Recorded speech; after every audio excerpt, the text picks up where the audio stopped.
Everyone, welcome back on our channel Divyashree physics. तो आज के लेक्चर में हम स्टार्ट करेंगे मोमेंटम ऑफ इलेक्ट्रोमैग्नेटिक वेव्स। अब सबसे पहले हम देखते हैं कि इस वर्ड का मीनिंग क्या होता है। मोमेंटम मोमेंटम मोमेंटम को अगर हमें एक्सप्लेन करना, देखो ये मार्कर है, इसका मास है।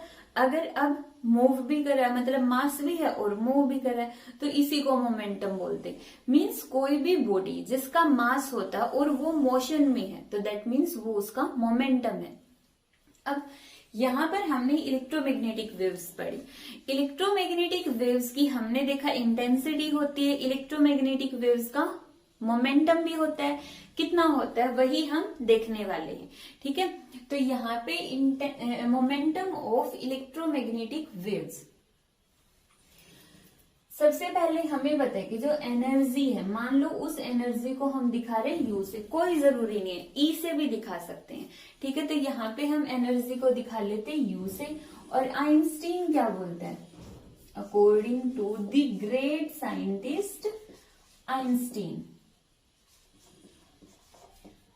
एनर्जी का फॉर्मूला उसने दिया U is equal to mc², means E is equal to mc²। यहां से इसको हम ऐसे लिख सकते हैं mc cross c। m means mass, c means speed. तो mass into speed, mass into speed, इसको हम क्या बोलते हैं, मोमेंटम। तो ये हो गया हमारे पास मोमेंटम, जिसको हमने दिखा दिया P से, और ये हो गया C एज इट इज। हमें चाहिए मोमेंटम, हमें तो एनर्जी निकालनी ही नहीं है, तो मोमेंटम का फॉर्मूला आ गया P is equal to U by C, ठीक है, U बाई C।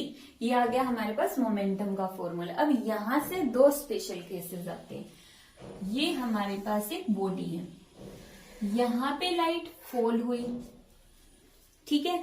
जब लाइट फॉल होगी तो यहाँ पे वो क्या देगी, देखो लाइट है, लाइट के अंदर फोटॉन्स होते हैं और वो किसी पर्टिकुलर स्पीड से मूव कर रहे हैं, तो फोटोन को हम पार्टिकल की तरह भी बिहेव करते हैं। तो वहां पे मास भी हो गया और उनकी स्पीड भी हो गई, दैट मीन्स ये मोमेंटम एक्सर्ट कर रहे हैं।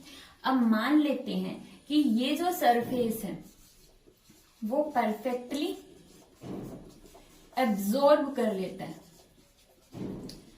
एब्जॉर्ब कर लेता है, ठीक है। परफेक्टली एब्जॉर्ब करने का मतलब ये पूरी की पूरी लाइट को खा जाते हैं। बहुत बड़ा सारा राक्षस है, जैसे ही लाइट गिरी खा गया, लाइट गिरी मतलब फोटोन गिरा और उसको खा गया, ठीक है। तो परफेक्टली एब्जॉर्ब कर लेता है। तो इसका मतलब यहां से जो फोटोन था, उस फोटोन ने इस सरफेस को कितना मोमेंटम दिया, ये हमें बताना। तो मोमेंटम कितना दिया, U बाई C। एक फोटोन अगर सरफेस के ऊपर फॉल होता है, मीन्स कोई भी फोटोन सरफेस पे फॉल हुआ, तो उसने कितना मोमेंटम दिया, U बाई C। अब कोई जरूरी नहीं है एक फोटोन, कितने भी फोटोन हो सकते हैं, क्योंकि U क्या है, एनर्जी। जितने फोटोन्स हो गए उतने की हम एनर्जी काउंट कर लेंगे। अब सेकंड केस, अब यहां से फोटोन फॉल हुआ, ठीक। अब देखो ये वाला केस कुछ ऐसा ही है कि यहां से फोटोन आ रहा है और ये है perfectly reflecting, perfectly reflecting means यहां से फोटोन फॉल होगा और वापिस से रिफ्लेक्ट होकर चला जाएगा। सिमिलर केस ऐसा ही, जैसे हनुमान जी जब लंका के अंदर जा रहे थे, तो वहां पे समुद्र के अंदर उनको ये राक्षसी दिखी, तो ये वहां पे क्या गए, वो मुंह के अंदर से जाके और फिर वापिस बाहर निकले एज इट इज, मीन्स उनपे कोई फर्क नहीं पड़ा। तो सेम केस यहाँ पर भी है कि एक फोटोन गया तो उसका मोमेंटम होगा P। मोमेंटम एक वेक्टर क्वांटिटी है जिसकी कुछ डायरेक्शन भी होती है, फिर ये वापिस आ गया तो इसकी डायरेक्शन चेंज, तो इसका मोमेंटम हो गया -P, ठीक है। तो इस केस में तो मोमेंटम अगर परफेक्टली एब्जॉर्ब कर लेता है, तो मतलब इस फोटोन ने इस सरफेस को कितना मोमेंटम दिया, U बाई C। और अगर एक परफेक्टली रिफ्लेक्टिंग सरफेस है, तो उस केस में हमारा मीन्स फोटोन का चेंज इन मोमेंटम होगा, change in momentum means delta P किसके इक्वल होगा, 2P। Initial momentum P minus final momentum, minus पहले से ही तो कितना हो गया 2P, means twice of P, कितना U/c। तो जब कोई भी फोटोन परफेक्टली रिफ्लेक्टिंग सरफेस से स्ट्राइक करके वापस आ जाएगा तो उस सिचुएशन में चेंज इन मोमेंटम कितना होगा, 2U/c। तो ये था हमारा मोमेंटम ऑफ इलेक्ट्रोमैग्नेटिक वेव्स। अब हम देखते हैं radiation pressure. Radiation pressure mean radiation का प्रेशर। अब जो रेडिएशंस होती है उनकी इंटेंसिटी भी होती है, उनका मोमेंटम भी होता है।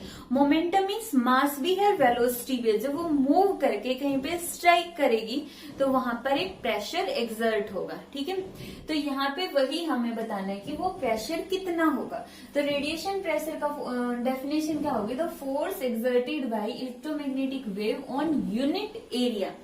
एक यूनिट एरिया के ऊपर वो जितना फोर्स एक्सर्ट करती है, तो फोर्स डिवाइड बाय एरिया को ही हम क्या बोलते हैं, प्रेशर बोलते हैं। रेडिएशन का फोर्स है तो रेडिएशन प्रेशर, ठीक है। तो यहाँ पे देखो radiation pressure is equal to force divide by area.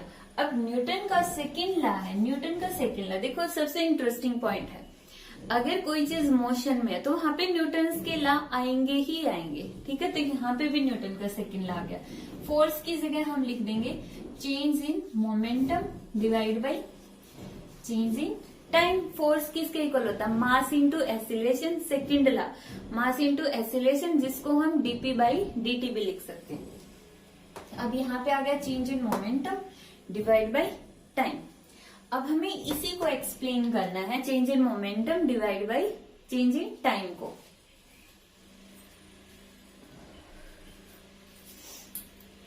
तो मोमेंटम का फॉर्मूला हम अभी हमने स्टडी किया था कि जो मोमेंटम है वो किसके इक्वल होता है, U/c। तो यहाँ पे मोमेंटम की जगह हम लिख सकते हैं U/c। यहाँ पे एरिया एज इट इज और यहाँ पे time as it is. Clear है। डेल्टा से कोई फर्क नहीं पड़ता, इसको P/T भी लिख सकते हैं हम सिंपली, ठीक है। तो ये हो गया। अब देखो एनर्जी डिवाइड बाय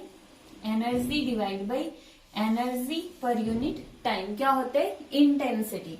तो रेडिएशन प्रेशर किसके इक्वल आ जाएगा, intensity I divide by C।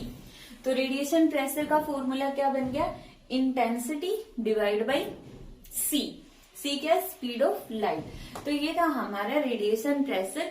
Radiation pressure को 1903 के अंदर निकोल और हल, ये दो साइंटिस्ट थे, इन्होंने कैलकुलेट किया था विजिबल लाइट के लिए रेडिएशन प्रेशर, जिसकी वैल्यू थी 10⁻⁵ समथिंग, ठीक है। बुक से देख के लर्न कर लेना। वही था हमारा रेडिएशन प्रेशर, जिसको किसने कैलकुलेट किया था, निकोल्स और हल ने।